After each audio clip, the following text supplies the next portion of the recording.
Bellerin, Bellerin, Hector Bellerin. In by Mustafi. Bellerin, brilliant! 2-2.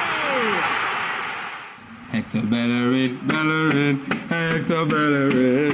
Na, na, na, na, na, na, na. That's a song. Yeah.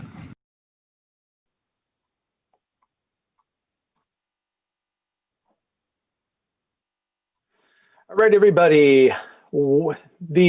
Welcome to the episode of Saved by the Bellerin on this Thursday, August 27th. We're going to call this one Presser Pressure. Welcome again. We've got an abridged lineup today, but we got a lot to talk about. I am Raphael, joining you from the United States. To my left on the videocast dial, you see Ryan joining us from London. Welcome, Ryan. Hey guys, hope you're all well. And right below Ryan, Freddie Paxton is back with us. Welcome again, Freddie. Good to have you. Cheers, guys.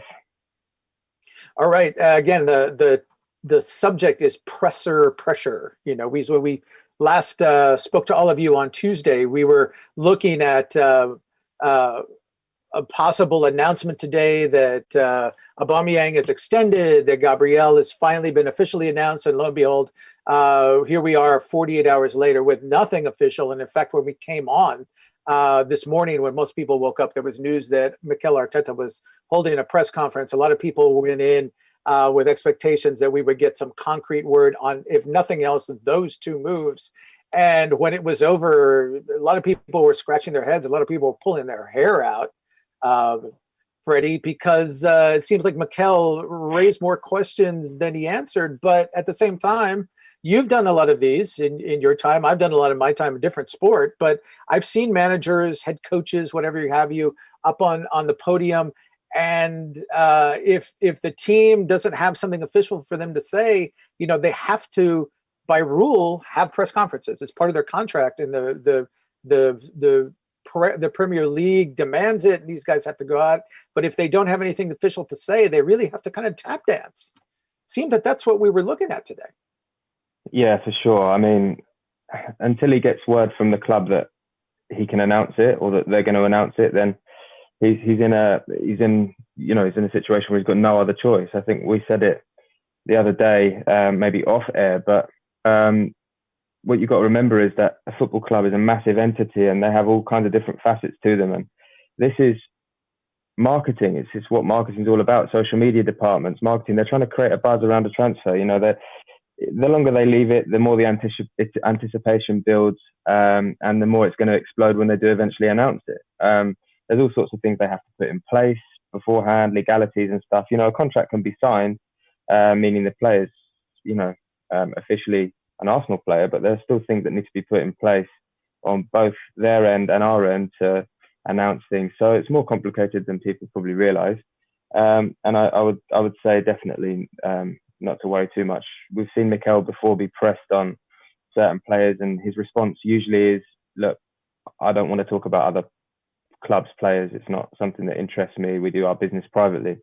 He said that a few times when asked about certain players. But today, you know, he's come out with what I thought were quite frank quotes, where he's like, look, I'm confident we can do this deal. You know, I really like the player. He's someone that we followed for a long time. He wouldn't be saying those things if the deal wasn't done. He can't announce it before the club do, but I mean, the evidence is all there to suggest that you know, he's very, very much aware that this is done and it will be announced sooner rather than later. All right, Ryan, continue with that theme again, where we kind of want to calm people down, and we have some people joining us. If you're just coming in, you know, we're talking about Mikel's presser and the anxiety. It's strangely enough, you think that these things would make the fans happy. They really kind of raised a lot of people's blood pressure through the roof. I think the main concern, I mean, looking at Gabriel, you know, we were assuming, or we talked about it, we're looking at this, that this close to getting the deal over the line. And now people are running around saying, oh my God, it's going to fall apart. Oh my goodness, he's not going to be an Arsenal player. That's not going to happen, is it? No, like as Freddie said, the contract can be signed. It's just got other things they've got to wait for. I personally thought it was something to do with the work permit, because obviously coming from France and being Brazilian, they might need a work permit. Gabriel might need a work permit to play in England. and that can take a little bit long to come through, especially with the current climate and the corona and all that kind of stuff. It might take a little bit longer to come through. The ratification from the Football Association, that might take a few days to come through, especially as it coming up to a bank holiday weekend here. So there's numerous things that can stop it from being announced. The club, I had another theory today that I was talking to Sam about. Maybe he just wasn't allowed to do the media duties yet because of his quarantine. He was allowed a medical under supervision or something. It was called, and medical supervision. Sorry, and maybe they've said, "Oh, you can do the medical, but you can't do the interacting with anyone else," kind of thing. So maybe it's just that Arsenal haven't got the media duties, the interviews, the photos, all that kind of stuff. But you never know. Like, knowing Arsenal, they could just end up at 9 o'clock tomorrow morning. All right, so he doesn't know what they're like. Freddie, let's bring you back, because another player that he addressed, who's been all but shoved out the door, if you read the press reports, is Ainsley Maitland-Niles. I mean, we've been seeing for days reports that Wolves are in advanced is the word, negotiations for him. They made a formal offer. I think that came out in the press yesterday. Arsenal knocked it back. It sounds like he's an outgoing player. Again, Mikel talked about him as if he were back in plans. People seem to be, is he in? Is he out? Is he in? Is he out?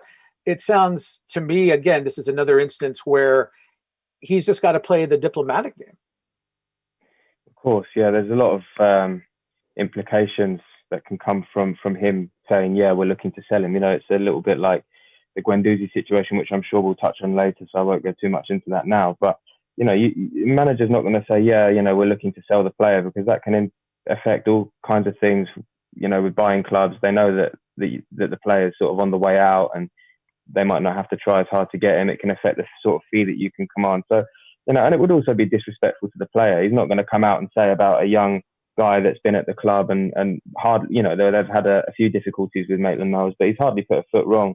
And he's obviously popular with the manager and at the club. He's not going to come out and start saying, yeah, we're looking to get rid of him. It's just disrespectful. It's just basic man management. So I don't know what anybody expected. And I don't think it's the case as well that Arteta's looking to move him on necessarily. I think it's probably a bit of both. He knows that Maitland-Niles deserves game time. Maitland-Niles wants game time, and he's changed agent.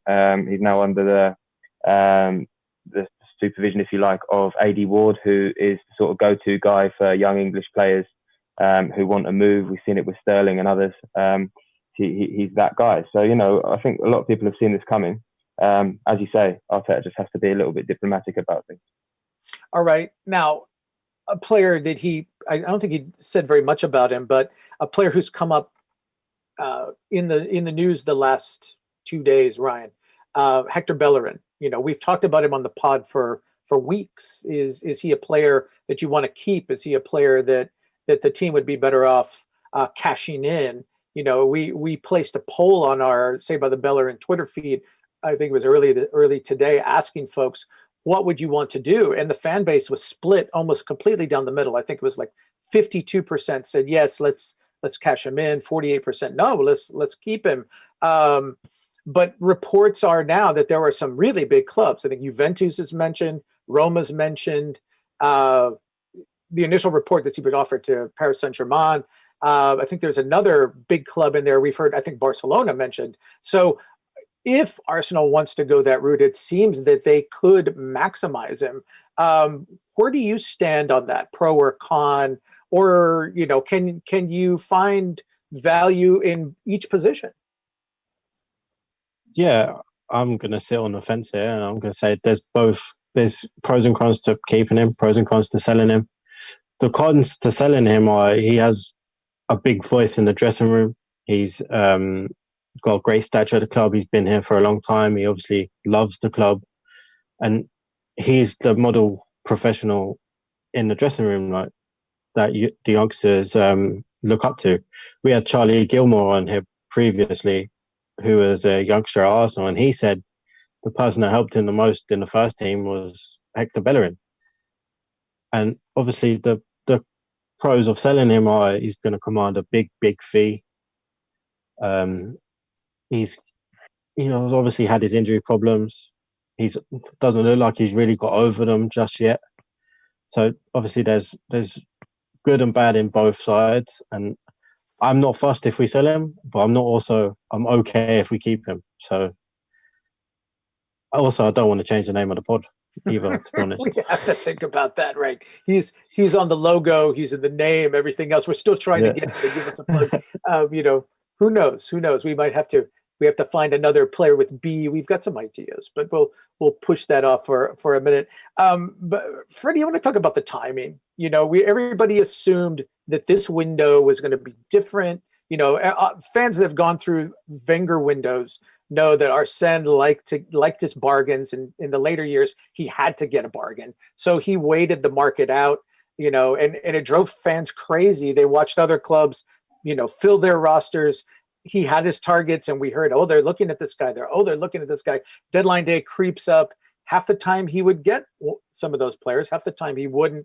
Drove the fans crazy. I think everybody assumed now, new manager, they've got to sell. We would have names in. Here we are. Community Shield is only 2 days away, and Willian has been added, and that's it.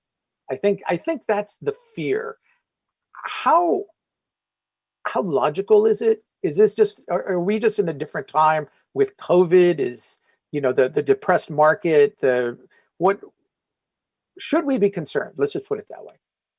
No, I don't think we should be concerned. I don't think it's reasonable for people to start worrying yet. The season, as we know, the window, doesn't close until I think it's the 5th of October.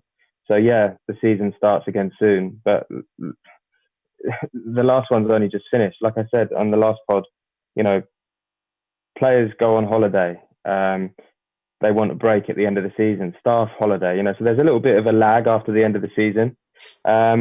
We made the signing of Willian quite quickly. Probably not the most difficult deal to complete, granted, but it's a signing and one that I think personally improved the squad. So that's something to be happy about. I think we all know that Gabriel's an Arsenal player, and we all also know that Aubameyang is extending, which is again another really a good bit of business, and something that will have taken up a lot of the club's time. And I think now that the next priority is to sell some players, not just because of finances, but just because you can't start signing a load of players in certain positions when you've already got a load there that are surplus to requirements. You need to get rid of them. It's just how any sustainable business is run. So that's the next priority, I think. And of course, people are going to get impatient, but we're not a club that can just go out and throw a load of money at players and at clubs and say, let's get this deal done like that. There is an element of having to sort of wait it out a little bit, see what the sensible options are. So I fully expect us to obviously announce the signing of Gabriel, announce the extension of Aubameyang, and make one or two signings on top of that. Whether it's before the new season starts, I don't know. But does that really matter in the grand scheme of things? In an ideal world, yes, but come on, it's not Football Manager. That's true. And actually, you've given me a nice segue to plug our deadline day show. We are planning an all day or most of the day deadline day extravaganza here, Saved by the Bellerin, here on Sports Talk Line. You join us on these evening shows. You can join us all through. Forget about Sky Sports. Come here and watch with us. We're lining up guests. We're lining up. It's going to be Arsenal centric. We're going to obviously talk about other clubs in the Prem, but we weren't thinking about this when we put this show together. We thought, Arsenal's going to wrap up business quickly, and we're going to talk about, we'll summarize it, and we'll bring in guests to talk about all the moves they made, and maybe there's one little move on the side. I don't know. Now we look at it, there may be some big moves that we're crossing our fingers cross the line that day, but we are going to do it, and we'd like you to join us for that fun. To that end, though, as we kick names around, I'm going to change it up a little bit. Ryan, you've been working on a little project. We talk about names. We don't have new moves to talk about today, Thursday evening. Thursday afternoon, depending on where you're watching. But we're assuming it's pretty safe, as Freddie said. We know Willian is in. Pretty sure Gabriel is going to join the roster. There's some other names that are kicking about. With those names in mind, you've put together you've put your forecaster hat on, and you have some formations, some possible lineups for us to look at. So I'm going to let you command the screen and talk us through what Arsenal could look like when they actually hit the pitch for real matches. Yeah, I'm just going to need Lee to let me share screen. If he could do that for me, please. Got a few pictures to share. Well, while he's teeing you up, let me ask this question, because we hear this a lot. Offsite in our conversations, you'll have it up here. What dominant formation do you see? Like Arteta has said, he wants to have 2 or 3, that he'd like a unit, he'd like a squad that was intelligent enough and flexible enough to be able to transition either from match to match or even within a match, to be able to change depending on the situation. What do you think, or how do you think Arsenal is going to play next year predominantly? I think the predominant formation we're going to use is the 4-3-3 with a fluid number 8. I mention it all the time. I think the number 8 is going to be the guy who goes forward the most, attacking, creating, scoring goals, similar to what Ramsey used to do in Arsene Wenger's system. And then the second formation I believe that we're going to use is the 4-2-3-1 with a single number 10.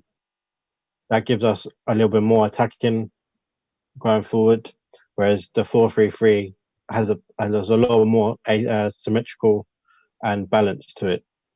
Because obviously, if you play Xhaka on the left side of a 3, Partey and all that kind of stuff, it can be quite balanced. With the 4-2-3-1, it gives us a lot more width, a lot more defensive stability with the wingers patrolling in front of the fullbacks. And then the other one I think we're going to use quite a lot is the 3-4-3. I know we've said on the pod that we don't think it's gonna work for us, but with the signing of Gabriel and having Saliba on the other side, we've got 2 centre backs there that are really, really quick, and they can play as the 2 wide centre backs with David Luiz in the centre, and then we've got the 2 wing backs as well, and obviously they give us a lot more width. I'm going to pull a question out of the chat, because again, this is a question we hear a lot and we kind of bat it around. It's asking, should Arsenal go for Houssem Aouar or instead of Thomas Partey? I mean, we've been of the mindset that they're really going to target both of them. Do they really have to choose, in your opinion? No, I think they should go for both.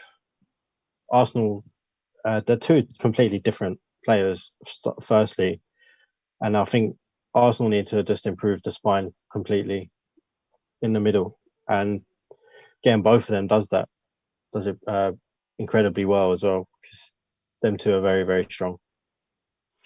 Freddie, to that end, one of the comments, the really intriguing comments that came out today, I don't know if it was in the presser, but I've seen it mentioned that Aouar was mentioned specifically as a player that Arteta loves, that Edu loves, the club loves. It seems that he's very much part of their thinking, as probably pretty much a legitimate target. Is that a fair assessment in your opinion?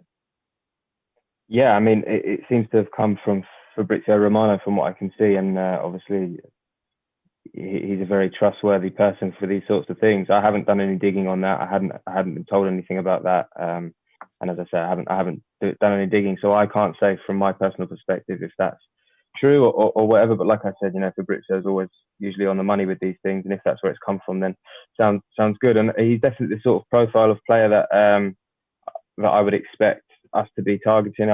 I've spoken to Ryan about that sort of midfielder that we need, and I think he fits that profile really well.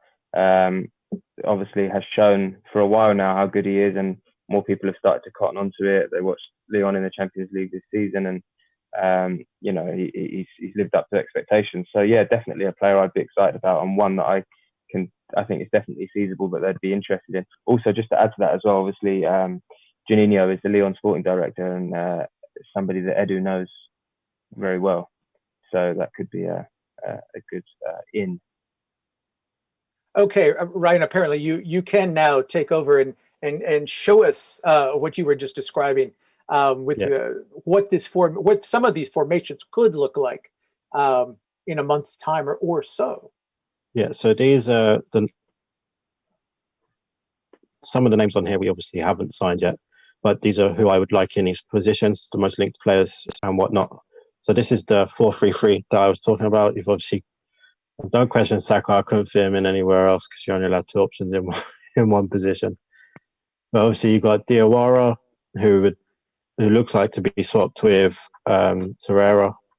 Then you've got Gabriel Saliba at centre back. Obviously, you see Aarons and Tierney. They're such attacking fullbacks. When Xhaka moves into the left back to cover Tierney, Partey moves into the centre. Aouar can just float around. He can float around and cause havoc for the front three. Obviously, we don't need any introduction to the front three, so I think this formation would be our strongest, and I believe this would be the one that Mikel Arteta would use the most. Now, before you go to the next slide, I want to. You've really piqued my interest there with having Max Aarons. As we've talked about him on the last pod, I haven't heard anything about him. But if Hector Bellerin goes, he's probably one of the primary targets to replace him at right back. Yeah, he would be my first choice because he stood out so much in the Norwich team, and not many stood out in that team that got relegated. So he's very good going forward. He's got a little bit of work to do defensively, but he's still young. I don't think he would cost a fortune, but you just never know. But I think he'd be a very good option to have. Definitely, he'll be my first option. Okay, continuing with your lineups. So you were mentioning 4-2-3-1 as a second dominant option. Yeah, this one. So you got the 2 CDMs. It gives us more defensive stability, and you got the 3 attacking midfielders behind Aubameyang. Again, attacking wise, this is probably our best formation.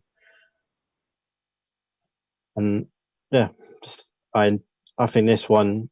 This is my personal favourite. This is the one I use on FIFA all the time. So I think Arteta would use this against the big teams, I believe. And I think he would... Diawara and Partey would be a very good, solid base, but it doesn't have the footballing technical side of it, where Xhaka brings that in. Obviously, Xhaka lacks the mobility, but he brings the passing and all that kind of stuff to the side. And another one is the 3-4-3, which is this one. This one is a lot more balanced, I believe, because obviously you got the 3 centre backs. You don't need 2 CDMs playing. You could use the one, which would be Partey in this instance. And you got your 2 wing backs, up and down, up and down. So yeah, that's the formations I believe we'll be playing this season. All right. We talked. Let's kind of dive in a little bit deeper. Again, Freddie, we can bring you into this because we talked about this a lot before you joined the pod. So saying that one of the shortcomings. I'm going to get you back to war. One of the shortcomings in the midfield is that no goals this year, almost no goals. If you added all of them up, I think it was, what was it, Ryan? 5 goals for the midfield combined. Where you look at a player like Aaron Ramsey in a good year was doing that more than that all by himself. Is where all these names, Coutinho comes up, Aouar's come up. It sounds like, as you were referencing from the stories that come up, Aouar seems to be a name. I want to say the name. Have you heard of anybody else? And how imperative is it? I mean, Ryan and Sam have talked about the fact that with some of these formations, say in a 4-3-3, that Arteta may not have a traditional 10, and yet it seems that wherever this midfielder is, this attacking guy, they need some goals from this new lineup. Yeah, I mean, with regard to the question about have I heard of anybody else? There's been names floating around. Some I've not bothered to check if there's any truth to it. Some it's come out in the press already that there's not truth to it, like the Thiago stuff. Coutinho is obviously one that has been offered around. I'm sure Arsenal have considered it. I don't think it's a case of Arsenal not wanting to sign him because they don't think he's a good player. I just think at this stage of the window, it would be logistically not really possible to commit to a move like that. Whatever that move would look like, that was all up in the air as well. Like I said, we need to sell some players first and see where we're at to see what we can stretch ourselves to, maybe in that regard. But yeah, completely agree. We need a midfielder that contributes some goals. We lost that with the likes of Ramsey leaving. We've also lost. Mesut Ozil's not a great goal threat, but you'd back him to bag a couple of goals when he's in form, which it's been a while since we could say that about him. But also we lost massive creativity in the fact that he's not playing as well. So not only have we lost goals from midfield, but we've lost, players that can get the best out of the front three. So we need somebody dynamic, somebody who is able to cover a lot of ground, get about the pitch, and contribute in the build-up phase, but also get in and around the box and score some goals, because we lack that massively. All right. Another facet that the attacking mid can bring. Ryan, we talked about this, that the lack of creativity. It seemed, if you looked at the Arsenal attacking line, the attacking front, after Arteta really started to get his system to take hold, it's almost like Pepe and Aubameyang were kind of working, and they found a relationship and they worked in tandem, but it's almost like those two had to set up each other. That was where the creativity was coming from. It's like winger to winger. How much better can those guys be? I mean, we talk about put Aubameyang back in the center, he'll score more goals. We'll have Willian on the side, but having a guy who's feeding those guys the way Mesut Ozil, as Freddie referenced, used to in his prime, how much better could we expect them to be with somebody really creative coming, kind of pushing them forward? Incredibly, it would improve us incredibly, because we have someone who can create for the front three rather than trying to create something out of nothing. We said it previously on here numerous times. If Aubameyang doesn't score, we don't win. If Pepe doesn't set him up, we don't win. It's that kind of thing, and that's not a way a team should be playing. That's not how we win games. Because if they nullify Aubameyang, we don't have anything, which is quite frustrating to watch. But then you have a number 10 who takes the pressure off the striker, because he's in that pocket of where the defensive midfielder doesn't know whether to drop too far back. So you leave the number 8 or the defensive midfielder, normally Xhaka, who can create on his day. But then the centre back doesn't also know whether to come out to the number 10 or to drop back onto the striker. So there's always a space for the striker and the number 10, especially if the number 10 can get behind the defensive midfielder in front of the defence. He can turn, and then he has three options: the left winger, the right winger, and the striker to put through. So then the defence have to come out to him. I know this because when I play for my team, not having a defensive midfielder helps with a number 10. You're in two minds. You don't know whether you're going to push him to block the pass, or do you run in behind with the striker?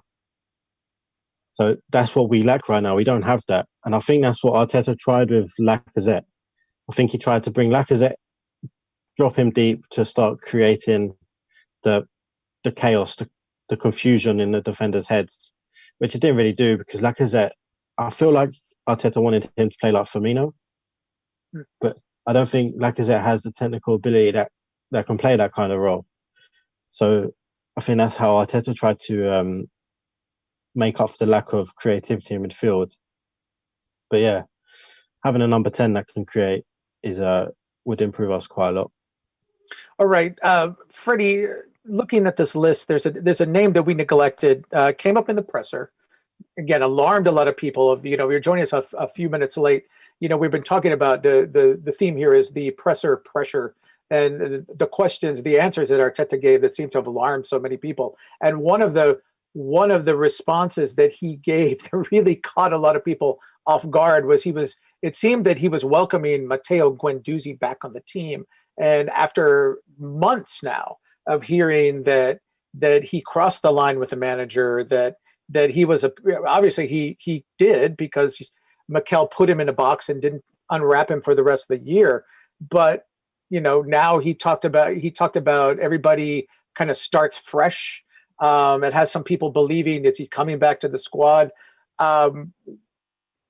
Is this more evidence of diplomacy, or is this young man getting a second chance, in your opinion? Well, first of all, Arteta has always said the same thing, so I don't know why that would alarm anybody today. He's always said everybody is welcome to get on board, and if they're on board, they won't be judged on anything they've done in the past. They'll just be judged on how hard they're working and how willing they are to be a part of this. So there's that, but at the same time, I don't know what people wanted Arteta to come out and say. Do they want him to come out and say, yeah, we really want to get rid of Guendouzi? Because again, then you're going to start getting teams that they know they can lowball you. They're not going to pay you £45 million for a player that they know you're desperate to get rid of. Why would they?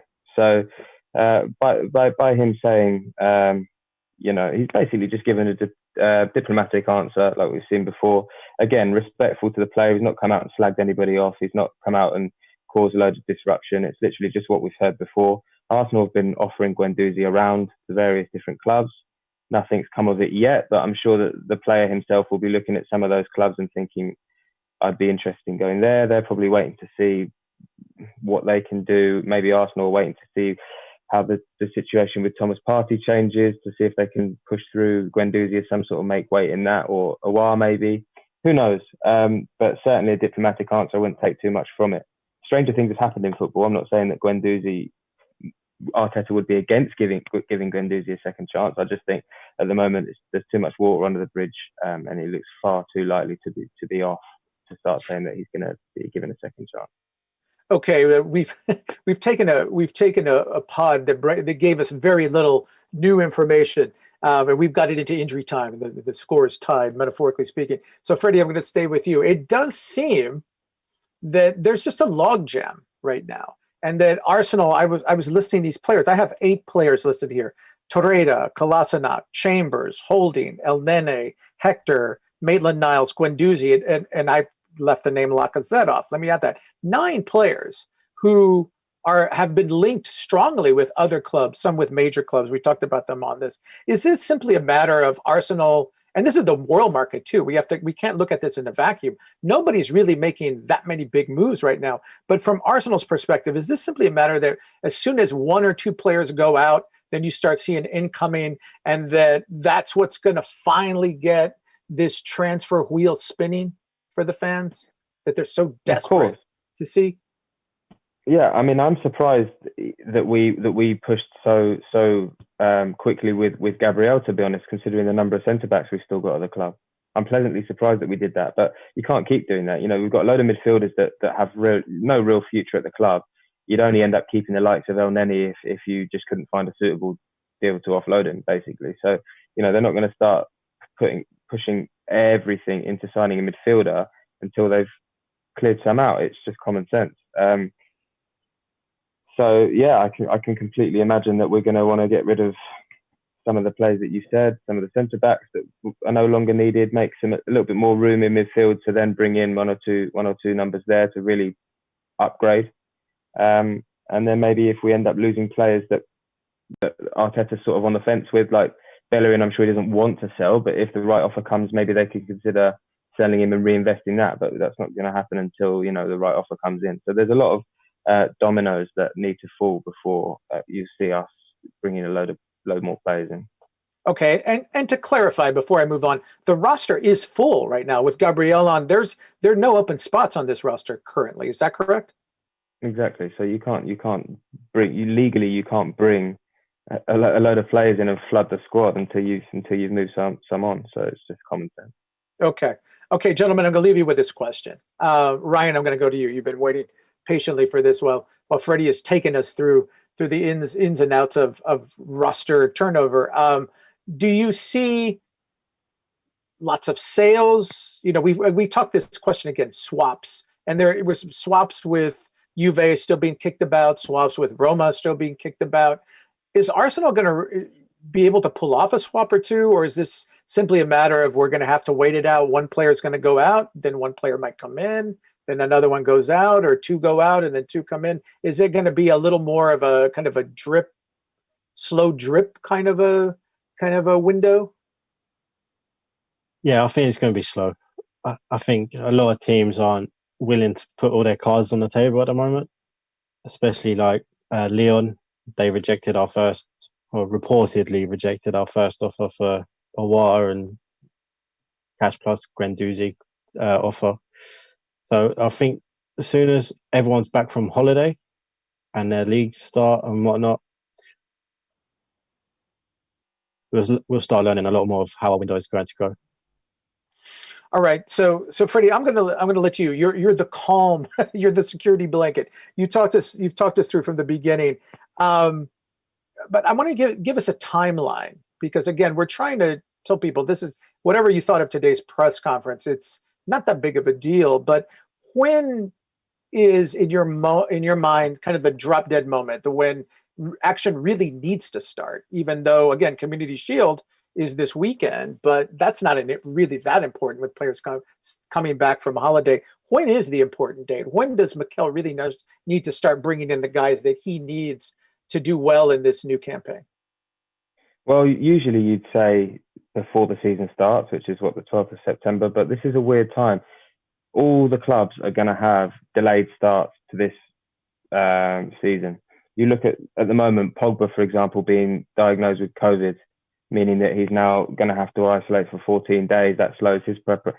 Teams are going to be missing players. Teams are not going to be able to sign the players that they want when they want. Teams are going to have players in quarantine because they've been abroad. Everything's going to be staggered. So I wouldn't worry too much about when we need things in. I think more this summer it's more a case of they happen when they happen, because the world's in a really, really weird situation right now. So to worry about timelines on football transfers is probably not the best way to go about it.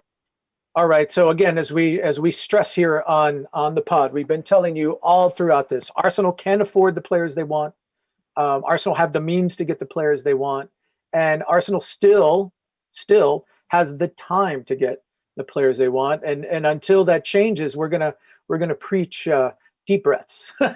So come back, join us. We'll walk you through the window. We'll walk you into the new season. We've come to an end of this pod. We want to join all of you out there in Podland who have joined us live, and we are going to give a big thank you to all of those who kind of catch up to us later. Our numbers are growing, and we really appreciate your support.